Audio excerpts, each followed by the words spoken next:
અમદાવાદ શહેરમાં સતત બીજા દિવસે વરસાદી માહોલ છવાયો છે। શહેરના અનેક વિસ્તારમાં વરસાદી વાતાવરણ સર્જાયું છે।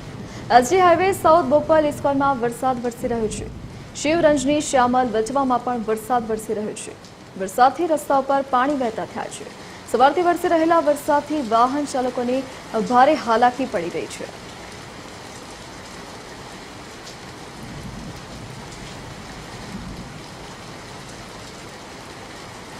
વધુ જાણકારી સાથે સંવાદદાતા અભિષેક સિંહ વાઘેલા આપણી સાથે લાઈવ જોડાઈ ગયા છે। અભિષેક, હાલ રાજ્યમાં વરસાદી માહોલ છે અને ખાસ કરીને અમદાવાદમાં વાત કરીએ તો વરસાદનો બીજો રાઉન્ડ શરૂ થયું હોય તેવી પરિસ્થિતિ સર્જાઈ છે। કાલથી અવિરત વરસાદ વરસી રહ્યો છે। કેટલા વિસ્તારમાં કેટલો વરસાદ નોંધાયો છે અને આગામી સમય માટે હવામાન વિભાગે શું આગાહી કરી છે વરસાદને લઈને? બિલકુલ ધરતી, વાત કરીએ તો જે પ્રકારે શહેર સહિત રાજ્યભરમાં વરસાદી માહોલ સર્જાયો છે। છેલ્લા 48 કલાકની આપણે વાત કરીએ તો 48 કલાકમાં શહેર સહિત રાજ્યભરમાં જળબંબાકાર જેવી સ્થિતિનું નિર્માણ જે છે તે થયું છે અને તેનું મુખ્ય કારણ જે પ્રકારે હવામાન વિભાગ તરફથી આગાહી કરી હતી તે મુજબ જ વરસાદ વરસી રહ્યો છે।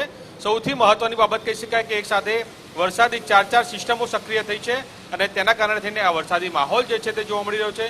ખાસ કરીને વાત કરીએ તો અમદાવાદ અત્યારે હાલ આપ દ્રશ્ય જોઈ શકો છો કે અમદાવાદમાં પણ વહેલી સવારથી જ વાદળછાયું વાતાવરણ જે છે તે જોવા મળી રહ્યું છે।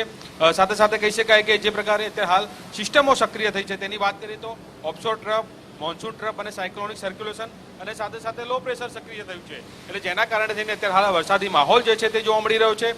સાથે સાથે અમદાવાદની આપણે જો વાત કરીએ તો છેલ્લા 48 કલાકમાં અમદાવાદમાં જે પ્રકારે સાર્વત્રિક વરસાદ વરસ્યો છે તેને લઈને અમદાવાદની સરેરાશ 2.5 ઇંચથી વધુનો વરસાદ જે છે તે વરસ્યો છે।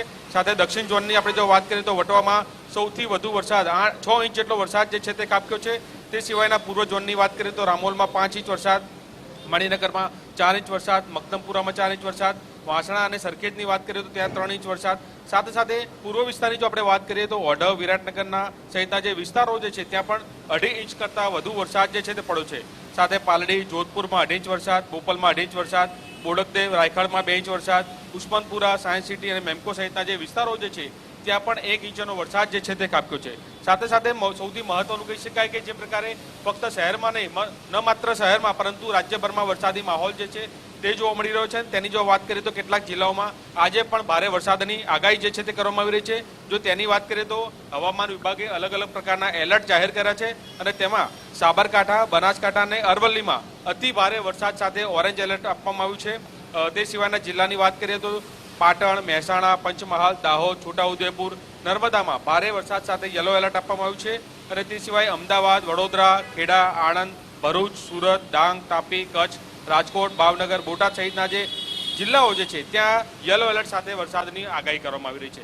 એટલે કે સૌથી મહત્વનું કહી શકાય કે જે પ્રકારે રાજ્યમાં અત્યારે હાલ વરસાદી માહોલ જામ્યો છે, એક સાથે 4 જેટલી સિસ્ટમો સક્રિય થઈ છે અને જેના કારણે થઈને અત્યારે હાલ શહેર સહિત રાજ્યભરમાં જળબંબાકાર જેવી સ્થિતિનું નિર્માણ થયું છે અને હવામાન વિભાગે જે પ્રકારે આગાહી આપી છે તે મુજબ આજે પણ શહેર સહિત રાજ્યભરમાં વરસાદી માહોલ જે છે તે યથાવત જોવા મળશે।